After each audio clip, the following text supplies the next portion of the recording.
Bonjour, bonsoir chez vous en Afrique, en Europe, en Asie, en Amérique et un peu partout dans le monde.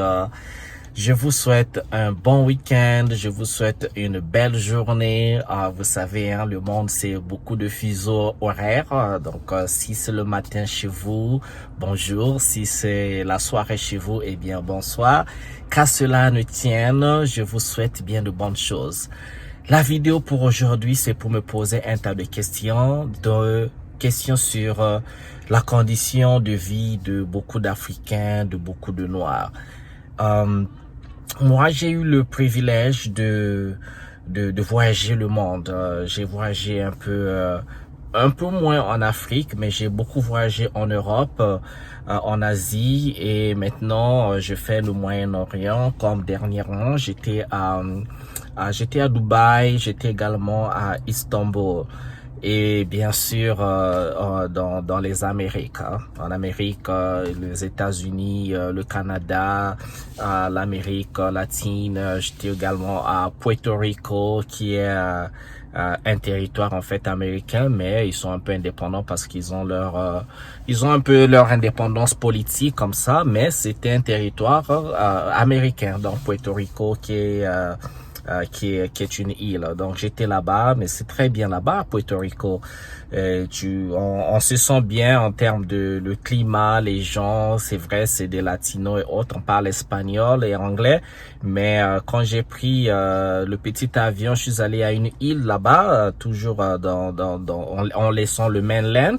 Je suis arrivé à l'île qu'on appelle Culebra, mais je me suis retrouvé comme en Afrique, comme au Congo.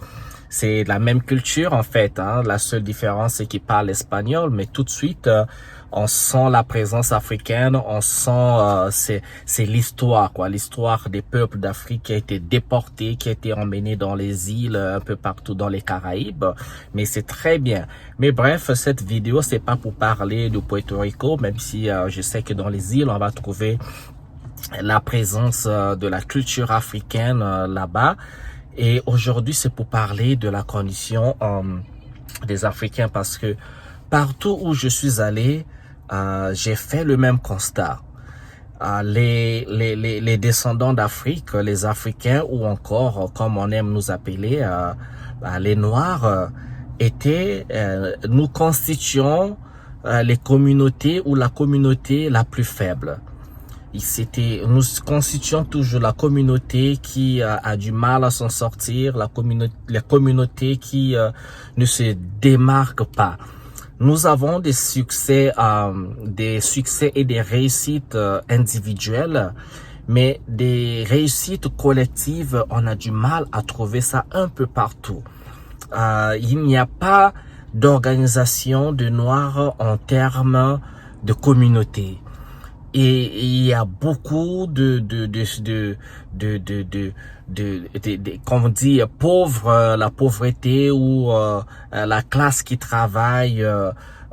Mais il y a toujours nous, descendants d'Afrique, qui sommes soit dans les rues, soit à occuper des positions qui ne vont pas, à faire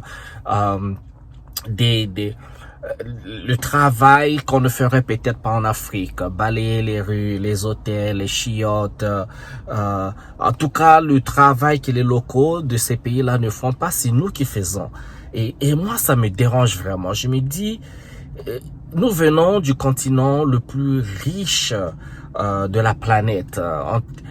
Nous avons tout en Afrique en termes de ressources, ressources minérales et aussi ressources humaines, Parce qu'on parle souvent des ressources minérales, mais on ne parle pas des ressources humaines. La ressource humaine, c'est l'intelligence africaine qui se déporte dans le monde pour nourrir les économies du reste du monde. Et donc, pour ceux qui se déportent, ils ne trouvent pas l'opportunité de trouver le boulot qu'il faut. Et même quand on le fait, mais ce n'est jamais PDG, jamais chef d'entreprise ou jamais dans un environnement africain qui est très très organisé où on tient des supermarchés, des hôpitaux, des écoles, où c'est une économie africaine, une économie noire qui est super organisée. Et on trouve ça partout. Aux États-Unis, les Noirs américains. Je veux pas seulement dire africains, je veux vraiment dire noirs. Ok, il y a la diaspora africaine qui a ce problème que vous allez en Europe et vous allez aux États-Unis, un peu partout. Il y a des exceptions. Ok, cette vidéo c'est pas pour dire qu'il n'y a pas des exceptions, mais il y en a pas autant qu'on retrouve chez les Latinos, chez les Asiatiques, tous les restes, chez les Indiens. Oh, il n'y a pas cette présence, il n'y a pas cette force. Et nous sommes soit des consommateurs, mais presque jamais des producteurs. Si nous sommes producteurs, c'est des individualités, mais éparpillées. Hein. On voit pas ça. C'est quand même bizarre, quoi. C'est quand même bizarre. Lors de mon dernier voyage à Istanbul, je vais publier la vidéo. Je suis en train de faire le montage. Vous allez regarder la vidéo et je suis encore censé repartir à Istanbul. Mais ça fait mal au cœur de voir comment est-ce que les Africains vivent à l'étranger dans des humiliations incompréhensibles. C'est des sans-papiers, c'est des gens à qui on peut dire n'importe quoi, à qui on peut maltraiter. Et vous savez, on a carrément des cas d'esclavage. Quand vous allez dans les pays au Moyen-Orient, nous avons des cas d'esclavage, mais personne ne semble souligner cela. Et il y a un silence de notre leadership. On se dit, mais franchement, ça me prend à cœur, ça me fait très mal que nous avons soit les présidents africains, les leaders africains, l'Union africaine, ou encore ceux dont on s'est constitué aujourd'hui, comme en Afrique de l'Ouest, il y a la CEDEAO, l'Afrique centrale, la CEMAC, l'Afrique de l'Est, excusez-moi, j'ai oublié. Mais vous voyez qu'il y a un silence face à ce mépris international contre la personne noire. Et il faut se dire, même ce qui se passe au niveau des États-Unis, la brutalité policière, les massacres pour les Noirs américains, mais les Noirs américains, en fait, sont nos frères et sœurs. Il faut comprendre ça parce que vous savez comment ils sont arrivés aux États-Unis, c'est l'esclavage. Et les esclaves, c'était donc des Africains capturés sur les côtes africaines et qui ont été emmenés dans les Amériques pour les transformer en esclaves. Donc, 5 siècles, 6 siècles plus tard, eh bien, ce sont le sang, je vous assure, si on fait un test ADN, vous allez retrouver chez les Afro-Latinos, chez les Américains, les Noirs américains, mais vous allez être surpris de retrouver le même sang. C'est comme ça. Mais il y a ce truc-là, une guerre contre la peau noire, une guerre quasiment mondiale. C'est partout où on va quand on parle de racisme, mais c'est quasiment partout. J'ai quelques réponses, mais j'aimerais que vous donniez vos réponses un peu. Participez à la vidéo. Je sais qu'il y a un peu moins de participation à cette chaîne. Je sais que c'est une nouvelle chaîne. Peut-être il y a des gens qui veulent pas s'engager. Je comprends. Hein, parler politique, parler social, c'est pas toujours la chose la plus attrayante. Mais en fait, nous parlons parce que nous voulons que les conditions humaines, les conditions de nos frères et sœurs dans le monde et surtout en Afrique s'améliorent. C'est tout simplement ça. Alors, il incombe à nous tous, Africains, de participer.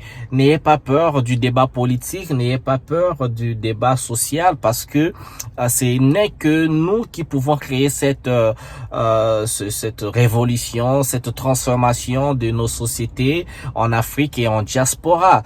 Et donc, j'aimerais que vous donniez un peu les réponses sur pourquoi pensez-vous que partout où on va, nous constituons les communautés les plus faibles, les moins organisées, toujours regardées de haut. Et c'est vraiment bizarre, c'est vraiment bizarre. Et donc, ça va être la plus courte, une vidéo très courte, parce que j'ai vraiment envie qu'on s'engage un peu sur cette conversation et aussi de trouver les élans de solution. Moi, j'ai quelques idées, mais je ne veux pas les donner, que ce soit cette vidéo, soit de l'engagement. Pourquoi est-ce que les Noirs, partout où on va dans le monde, et même ceux qui font pour le rêve, parce que beaucoup d'Africains qui pensent quitter l'Afrique pour venir chez les autres, C'est vrai, vous pouvez vous retrouver économiquement avec le boulot que vous faites, vous vous retrouvez un peu, changer les conditions, mais ça vient souvent à un prix. C'est le prix de l'humiliation.